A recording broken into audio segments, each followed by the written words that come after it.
Hello everyone, glad to be back. Today is 28th of February, now it's half past 11, middle of the day by Moscow time. I'm Levan Gudadze and this is my channel in which I share latest updates on the news that are making headlines in Russian media outlets and Russian language pages on different internet platforms. There is quite a few very significant developments and news that I'd like to share with you for this moment. But before I start, let me once again emphasize how grateful I am for your time, attention and support. It truly does mean a lot to me, so thank you very much. As been said, let's talk about news now, and I will start with St. Petersburg city because we have just a few minutes ago, Russian media outlets are reporting that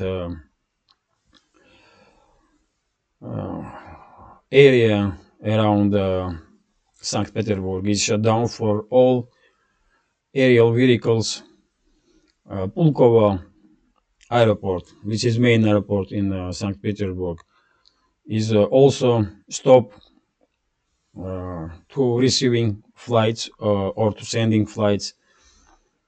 And let me read it for you. I just said this information on my Telegram channel, and I will read it for you if I may. So over St. Petersburg and Leningrad region, 200 square kilometers of airspace were closed.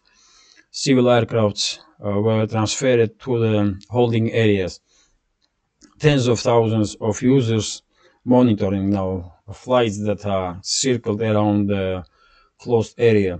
The carpet plan has been introduced on the territory. It is introduced, this plan are introducing only when illegal some aeroplanes cross border illegally, as well as when unidentified objects appear in the aerospace.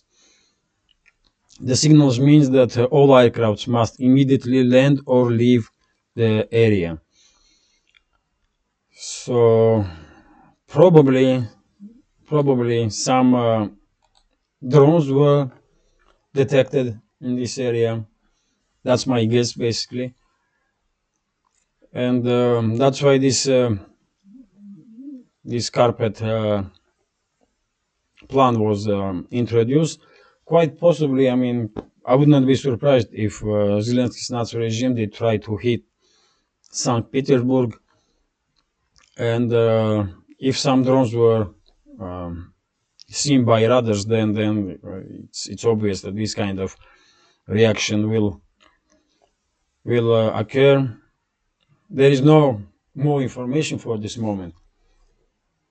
I hope nothing will happen, but during the day, if we had some more information, I may do some additional update, and I will give you information. Let's continue now. This is RIA Novosti is reporting that, and this is quite interesting also. Head of Ukrainian ground forces did made statement, and his statement was published on official page of Ukrainian Armed Forces. So according to him, and I did share this information also on my Telegram channel, and let me read that too. So according to head of Ukrainian ground forces, situation in the Bakhmut area is extremely tense. Despite significant losses, the enemy, through Wagner's most prepared assault detachments into an offensive, which are trying to break through the defenses of our troops and surround the city. So head of Ukrainian ground forces basically acknowledging that situation for Bakhmut garrison. Let me show you on the map. Situation for Bakhmut garrison is extremely difficult.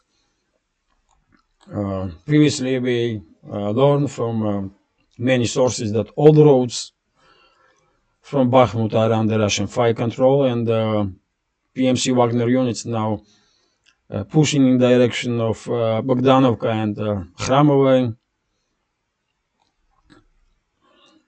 So if they will take control over these areas, then basically Bakhmut is definitely will be fully encircled. Even now, probably we can say that Bakhmut is encircled because all roads are under Russian fire control.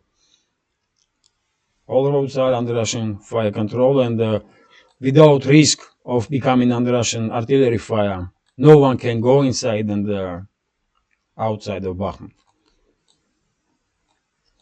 So this statement, when I read this statement, I did think that this is one more step made by Zelensky's regime to prepare ground for withdrawal of Bakhmut garrison. And that's what will happen probably in the next few days. We will see beginning of withdrawal of Bakhmut garrison. They will probably move in the direction of Chisov Yar, at least try. But in my opinion, it's too late now. It's too late now because they will suffer heavy casualties even during the withdrawal. But if they stay, they will have only two choices left: surrender to Russian side or, you know. So yes, probably we will see a beginning of withdrawal of Ukrainian forces from Bakhmut.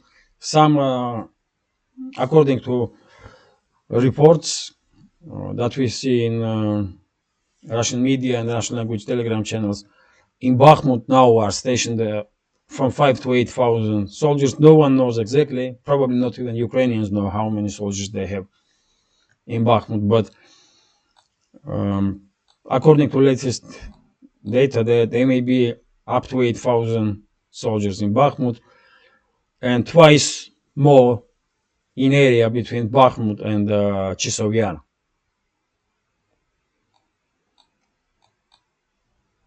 So yes, we will see what will happen. Same time, we have reports here that this is TASS news agency is reporting that Zelensky's regime actively reinforcing Chisov Yar garrison and sending fresh units there to, you know, to build up a new defense line in this area. But yet again, once Bakhmut become fully encircled or under full Russian control,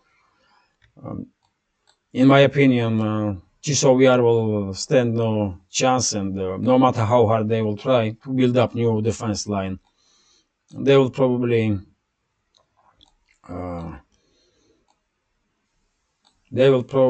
retreat from Chisov Yar much quicker than Bakhmut, because Bakhmut has taken so long. I mean, Bakhmut story, but that's because Bakhmut Solidar defense line was in preparation since 2014, and it was extremely difficult for Russian side to advance in this area. But when it comes to Chisov Yar and new defense line, they will probably they will be unable to stop Russian offensive for long. Then next stage will be Konstantinovka and Seversk. Konstantinovka and Seversk, which is partially already encircled. So yes, that's developments that we have in this area. There are some rumors in Russian. It may be interesting for you that there are some rumors in circulating in Russian Telegram channels that after Bakhmut will become under full Russian control, Moscow may start large-scale offensive operation. I cannot explain why Moscow should wait before fall of Bakhmut, what difference it makes, but probably it does. I'm after all not military expert, but still I have some doubts that Moscow will conduct any large-scale offensive operation anytime soon, even if Bakhmut will become under full Russian control in next few days, let's say, because it's from tomorrow it's spring, and weather will change dramatically, and ground will be unusable for heavy military equipment. And to conduct large-scale offensive operations when it's Rasputitsa, it's just madness, basically. So that's why I don't think that any side, Russian or Ukrainian side, will conduct any large-scale offensive operation during the Rasputitsa. Rasputitsa is a season when, because of rain, roads and fields are just unusable for heavy military equipment. They will just stuck in the mud if you try to move through uh, unprepared roads or through fields with heavy equipment. You will get stuck definitely. So if we see any large-scale offensive operations, it's gonna be close to May, in middle of April, maybe close to May, and then in summertime, but not now, not in March, man. No. And same goes to Ukrainian side, because as you know, now our expectation is building up that Zelensky's regime will conduct counteroffensive operation in direction of Melitopol, which is here, and then in direction of Berdyansk to cut land bridge between Crimea and mainland Russia. But yet again, I don't think that Zelensky's regime has enough forces to defeat Russian side in any area, and in this area included. But they will probably try, because Western elites Washington and London are pushing Zelensky. So regime, they are giving him order basically to conduct an offensive operation, and we will see this kind of movement from Zelensky's regime. But yet again, maybe in middle of April, maybe in May, but not in March, because of yet again Rasputitsa. So when it comes to general situation, and even if they try to cut out this land bridge to take control over this area here, I mean, as I said many times before, only way Zelensky's regime will be able to ever establish control over the Energodar and Zaporozhye nuclear power plant, Melitopol and Berdyansk area. Only way they can achieve control over this area is if Moscow gives orders to Russian forces to withdraw. And I do understand that Western elites probably have their assets in Russian military and political leadership, probably, and they may try use those assets to sabotage Russian side once again and organize withdrawal of Russian forces from this area. But I hope this will not happen, because it may destabilize Russia itself, because society is already asking questions about many things, really. And if Russian forces withdraw from this area, and if Zelensky's regime will establish control over this land bridge, society in Russia may, quite significant parts of Russian society may demand some changes, and we may even see some destabilization of situation in Russia if this will happen. And that's why I hope there will be no withdrawals or regroupings from anywhere, because it's that's my personal take and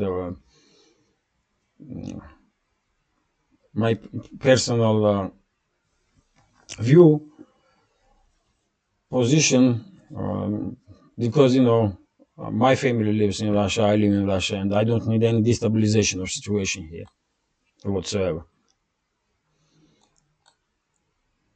But yet again, time will tell what will happen. Let's continue with news. And we have statement from Russian Defense Ministry. RIA Novosti is reporting about it. So we have statement from Russian Defense Ministry, according to which U.S. together with the Zelensky's regime is now planning to conduct some provocation with the use of toxic substances, and I did even translate a little bit of this information. Let me read it for you.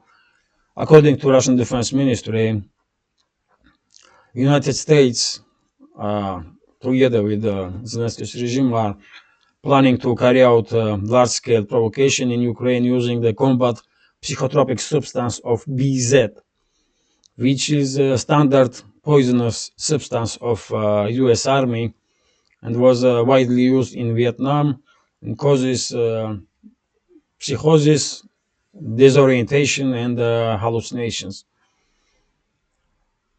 So, as you know, US Secret Services and British Secret Services conduct many provocations in Syria with the usage of chemical weapons, and they did try to blame Syrian government,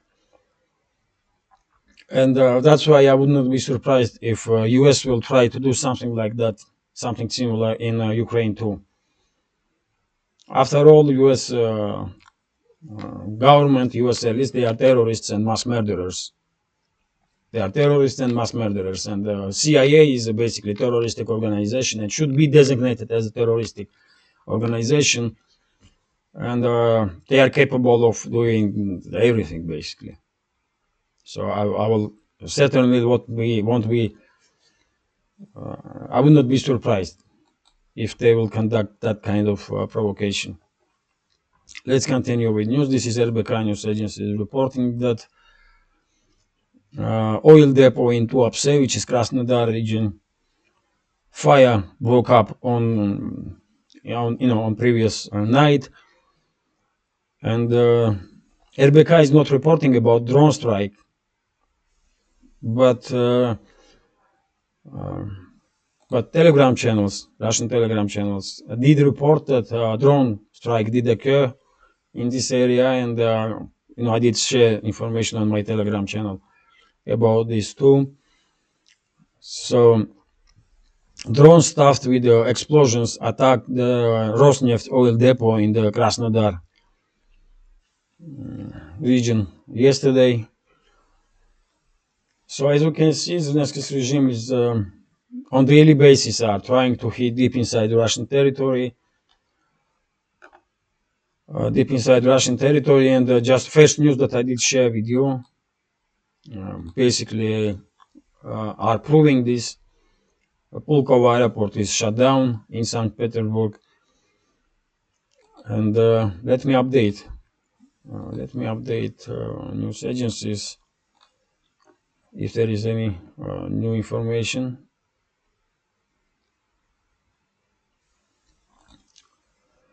Just a sec.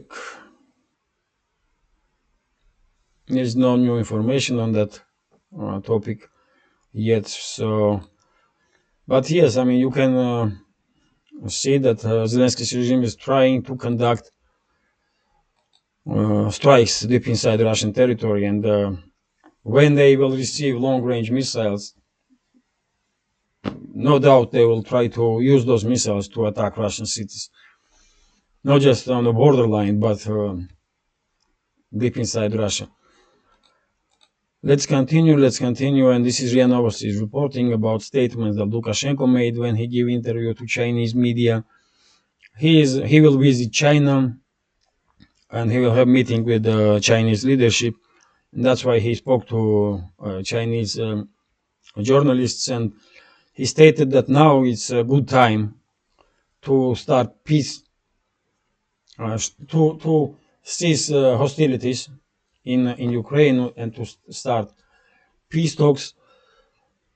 And according to Lukashenko, if now we will not see peace talks, then time will be lost, and Russia will go all the way to the end in this conflict. And he did articulate that Russian economy will transfer from a civilian to a military military regime of work. And once this happens, then Russia will receive all means necessary to continue special military operation to the very end.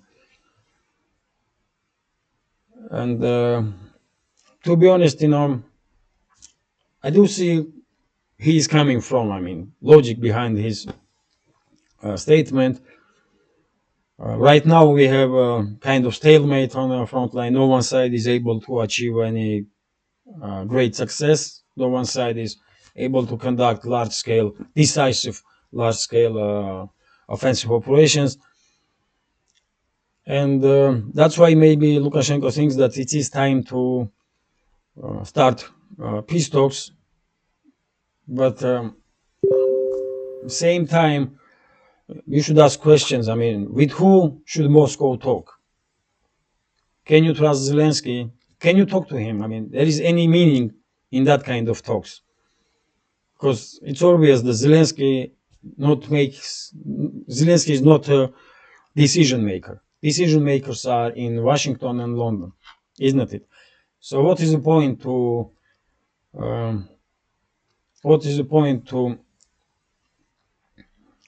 conduct negotiations and talks with Zelensky and his henchmen? Truly, how can you trust them? You can't. And we have right now information is coming, update on situation in airport in St. Petersburg and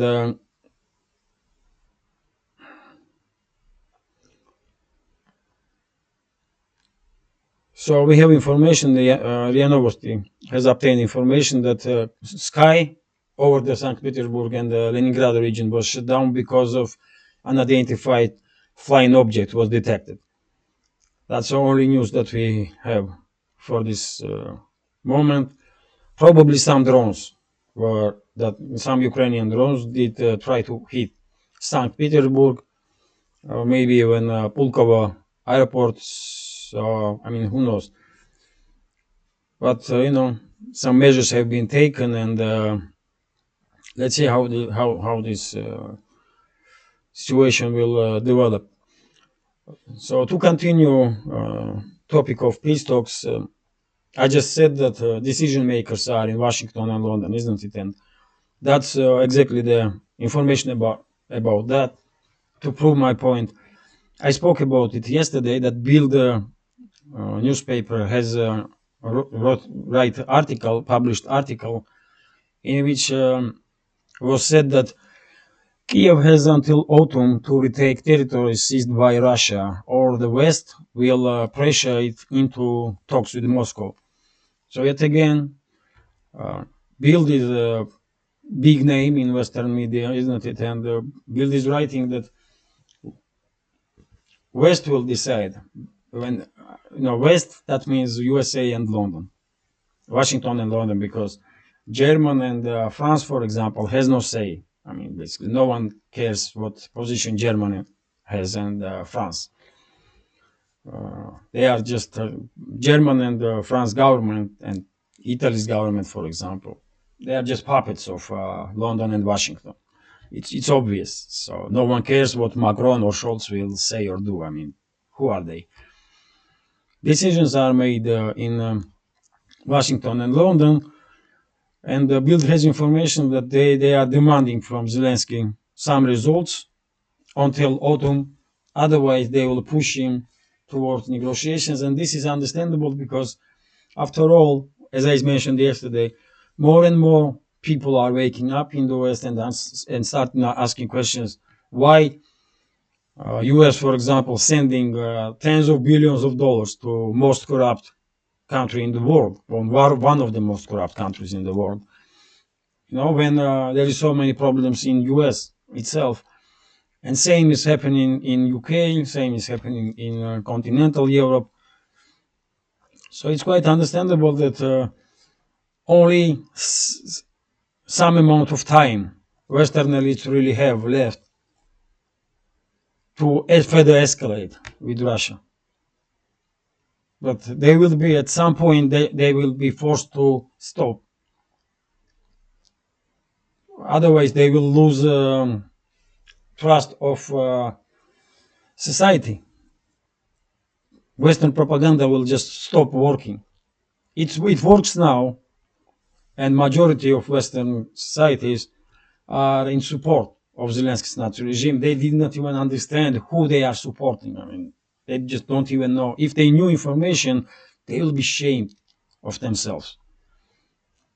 But they don't know. They thinking that Zelensky's Nazi regime is like a kind of freedom fighters, and they are fighting for democracy and the rest of it. And that's why Western society, vast majority in Western states, are supporting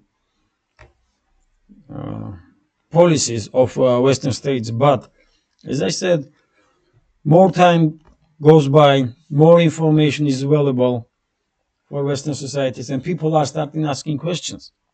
You can see that there are so many demonstrations, anti-war demonstrations in European states, right? Now, almost on weekly basis. We did see demonstration in Washington also, anti-war demonstrations. So, yes, societies are, people are waking up, and that's why only some amount of time Washington and London has left to further escalate. And that's why probably Bill is writing that, Kiev has until autumn time to do something. Otherwise, Kiev will be forced to start negotiations with Moscow. And it's logical. It's logical. That's what will happen, basically. Let's continue, and we have TASS news agency here, and a statement from Peskov, who once again was forced to state that Putin, president of Russia, receiving full information about special military operation, and Putin has knowledge, good knowledge of what is happening on the ground. As you probably notice, Peskov have been asked about level of Putin's knowledge about special military operation repeatedly, and today he was asked once again, and there is good reasoning for it, because this time reason is, in my opinion, reason is that Putin's speech before Federal Assembly was not exactly the speech that many people did expect from president of country which is in war with NATO, collective West. And yes, that's why Peskov has been asked once again, do Putin really has information about special military operation? And yes, Peskov stated that Putin has many sources of information, and he knows what is going on. So I don't know. I may have some doubts. That's the latest update. That Pulkovo Airport in St. Petersburg are now open again and working. So situation with unidentified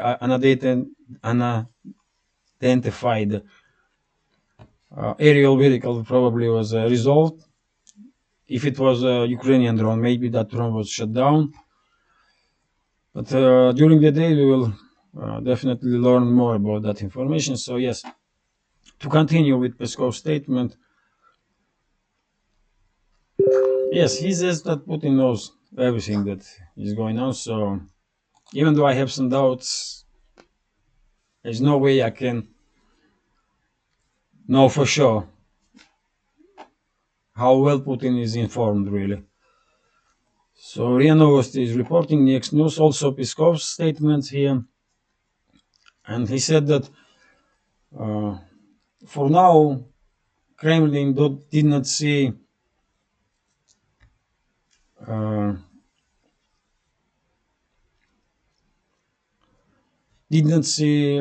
possibilities to stop special military operation, because situation in Kiev situation in Kiev not allowing to make such steps.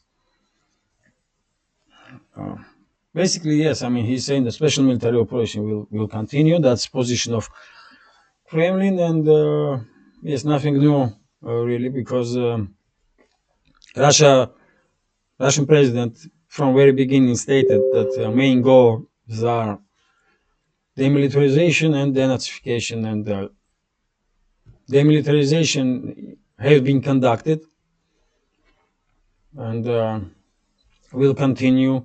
When it comes to denazification, it will take much more time, obviously, because it's not easy to,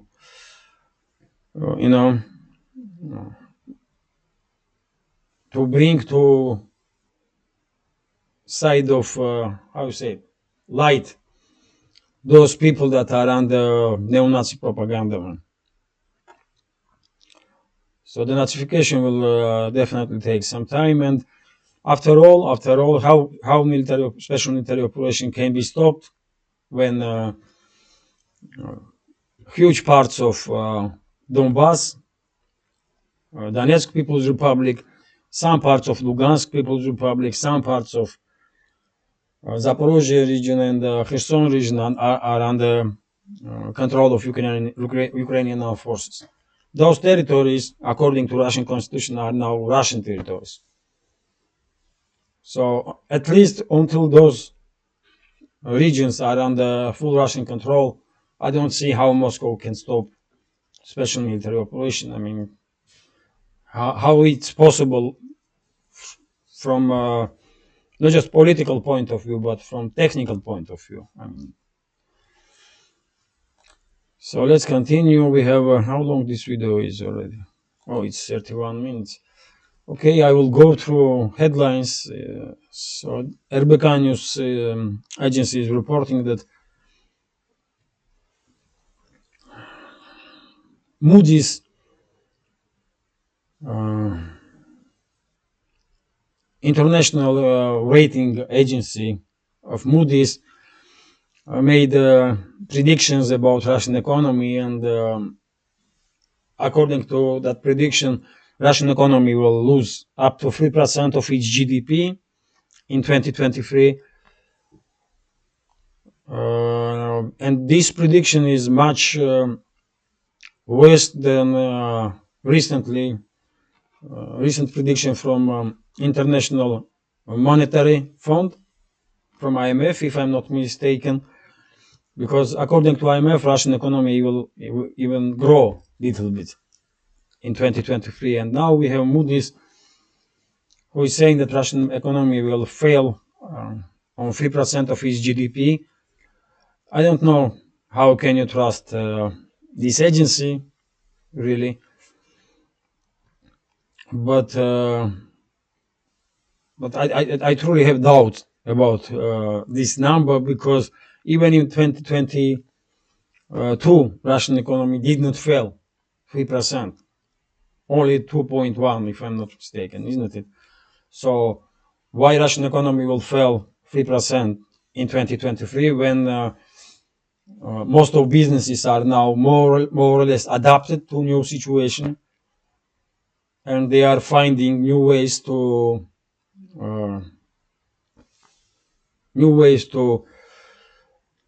export its goods or import goods. So I don't really see logic behind this statement from Moody's. That's why I think this is, this company, this agency cannot be trusted whatsoever. They are probably CIA did give them order to make this kind of prediction, and that's what they did, because no logic behind it. Russian economy even in 2022 did not fall 3%. So why should it fall 3% in 2023? Where is the logic?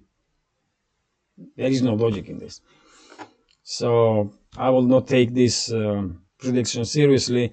This prediction definitely made under influence of CIA and the terrorist government of USA. Let's continue. Kommersant newspaper is writing that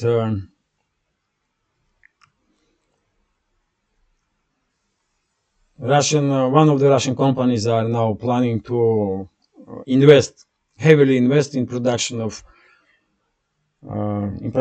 mobile phones and planchets, and they are hoping that before 2026 they will have at least 10% on Russian market.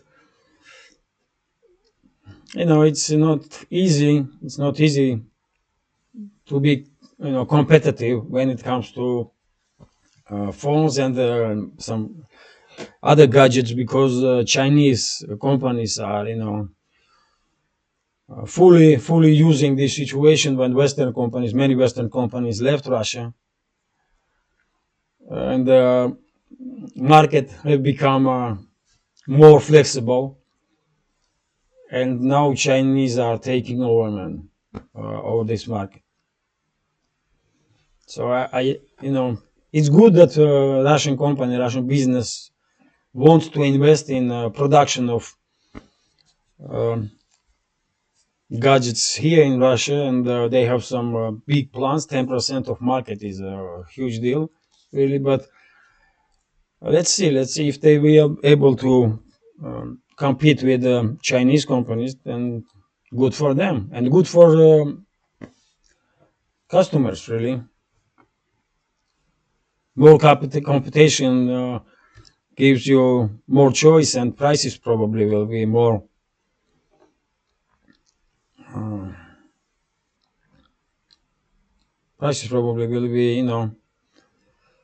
more acceptable. Let's continue. This is Tass News Agency is reporting that in German Bundestag, in German Parliament, some statements were made about terroristic attack of USA on Nord Stream, USA Norway, on Nord Stream pipelines, and MP from German MP from Alternative for Germany fraction stated that Western countries are not sharing information with Germany about investigation of this terroristic attack. I mean, after all, come on, man. Everyone knows that these pipelines were attacked by USA and Norway. Everyone knows this. USA did conduct and Norway did conduct act of international terrorism. And what else do you want? Do you need to know?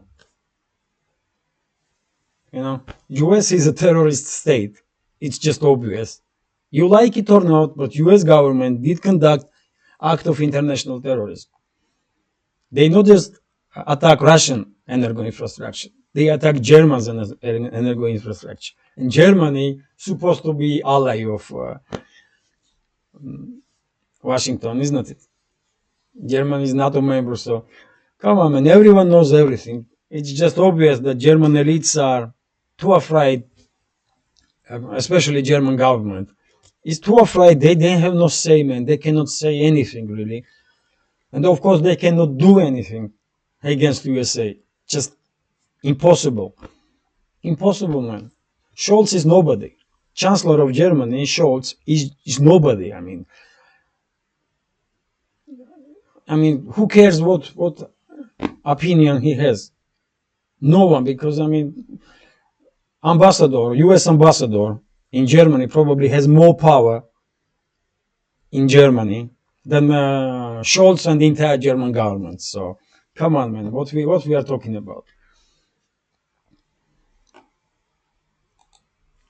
To be honest, it's sad to see that these great European states like France and Germany, for example, are now in such a state when no one really even cares what governments of those countries have to say, because it's clear for everybody that governments in these countries are working for Washington and London, basically.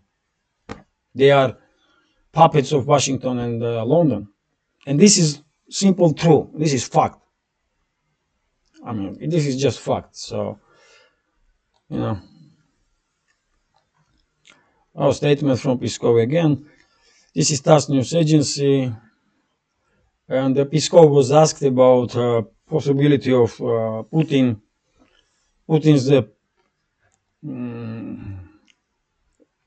He was asked, will Putin again run for presidency in 2024? And Peskov gave a traditional answer that it's too early now to talk about 2024 presidential elections. What do I have opinion about this, man? I don't know. Putin is quite old now, quite old. Do he wants to run? If he runs for presidency, he will win, no doubt about it, because his approval rating is quite high. Me personally, I will never vote for Putin or for his party, never. But right now, I don't see in Russia a party that will represent, for example, my ideas, my approach to certain topics. So I will just don't go to participate in elections, because why? I don't see a politician that will that deserves my vote. But at least I don't know. Putin will probably run. If he is physically able to run for presidency in 2024, he will do it, most likely. And he will win again. And it's sad. It's truly sad, because Putin and his government basically doing nothing to truly fight corruption and corrupt officials. They are doing nothing in this direction. And I see in this huge problem for Russia, because corruption and corrupt officials are killing Russia from inside. And main reason why I will never vote for Putin, for example, exactly this, because they are not doing basically nothing to truly fight corruption. They could try, at least they could try to eliminate horizontal corruption, but they are not even trying to do so, And I mean, what you can do, man? And that's why I'm saying, if Putin will become Russian president, that will be sad for Russia, because how much this country can withstand damage that was done by corruption and corrupt officials, man. How much this country can withstand so much damage, man. I mean, I don't know. Let's continue. RIA Novosti is reporting here that oh, that's interesting. Poll was done. Some poll numbers here that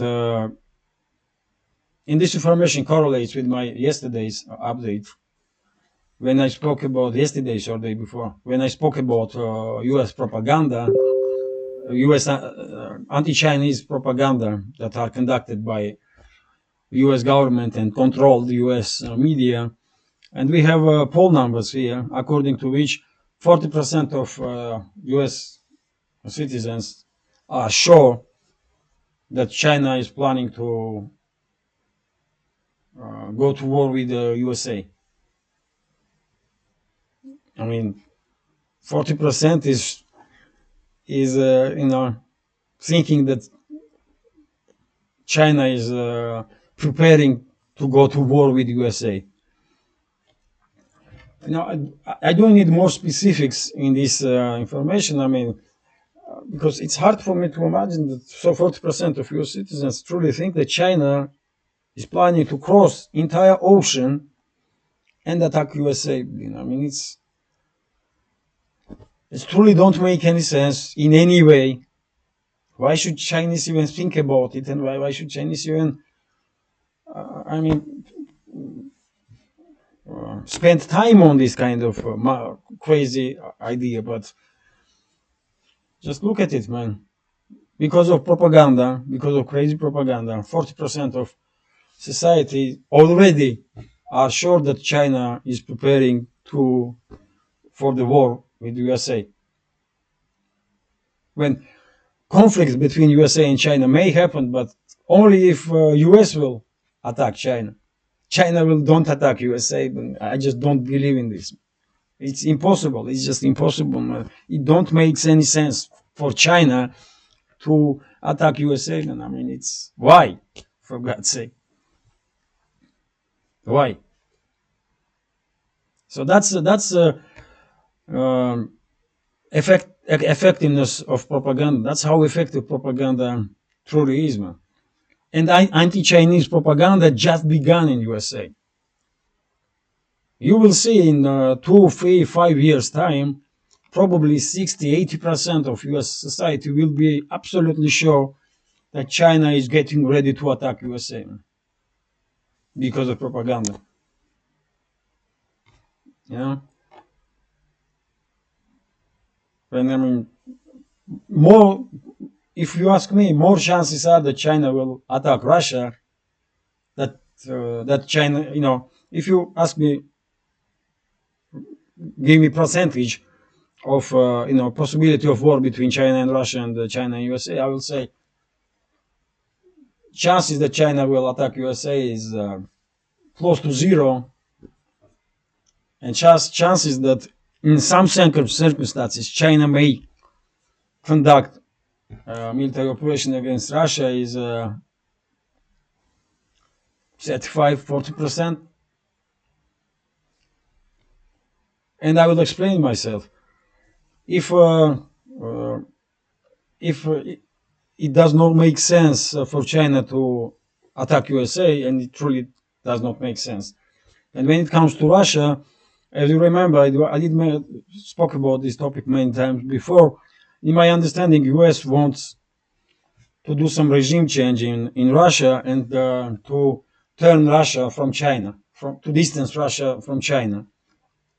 And as you know, Russia is one of the main exporters of one of the main suppliers of oil to China. And if let's say same time some war will break up in Middle East, and as you know, main suppliers of China are Saudi Arabia. So Saudi Arabia is first, Russia is second, and just imagine Western elites provoke war in Middle East.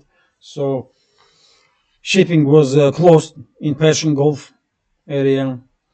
So China lost supplies of oil from there. And if same time US manages to do some regime change in Russia and distance Russia from China, including cutting oil supplies, in that scenario, and that's what Western elites want, in my understanding, in that scenario, China may be forced to conduct some military operation against Russia to establish control over the oil fields. And most of the oil fields are in Siberia, in Far East and in Siberia region, in north parts. So in that scenario, probably you will see my logic, because China will have no other choice, basically. Because without oil, Chinese economy cannot survive. And collapse of Chinese economy will mean collapse of China itself, and no Chinese government will allow this to happen. They will at least try to fight for survival, isn't it? So that's why I'm saying that more chances are that China will, in some circumstances, attack Russia than chances that China will attack USA, because it just don't make any sense whatsoever. But propaganda works, and it's already 40% of US citizens are, believing that Chinese are, sleeping and dreaming how they are attacking USA. Man, come on, man. You cannot believe in this kind of crap, man. So let's continue. TASS news agency is reporting that there was some. This is quite sad news for Serbia, and not just for Serbia, really. Let me translate this sentence entirely. So, agreement on the way to normalize relations between Kosovo and Serbia, prepared by EU, requires Belgrade to actually recognize the independence of the self-proclaimed region. According to the text of that agreement, of the document published on Monday by the EU Foreign Service, according to text, text includes the mutual recognition of passports of each other by Serbia and Kosovo, Serbia's refusal to represent Kosovo on the world stage, so Serbia will stop to representing Kosovo on the world stage, the exchange of diplomatic missions, as well as legal obligations of the parties to work towards comprehensive normalization of relations. And according to this information, President of Serbia, Vucic's name, isn't it? He did knew about this text. He knew what was written in that text, and he did agree to sign that kind of text. That's at least information that we are getting here. And if it's true, then I don't know how Serbian society will react in this about this development. I do understand that Serbia is in a very difficult situation. Serbia basically encircled by enemies. So it's very difficult for Serbia to defend itself from political point of view, or from military point of view, from any point of view. Serbia is in very difficult position, but still, man, society will receive this kind of development with a heavy heart, man. No one will be happy about it, that's for sure. So, and this is last news. This is last news for now, for this update. If there will be any significant developments during the day, I will make one more update. If not, then this is it for today. I wish you a nice day and take care. See you soon.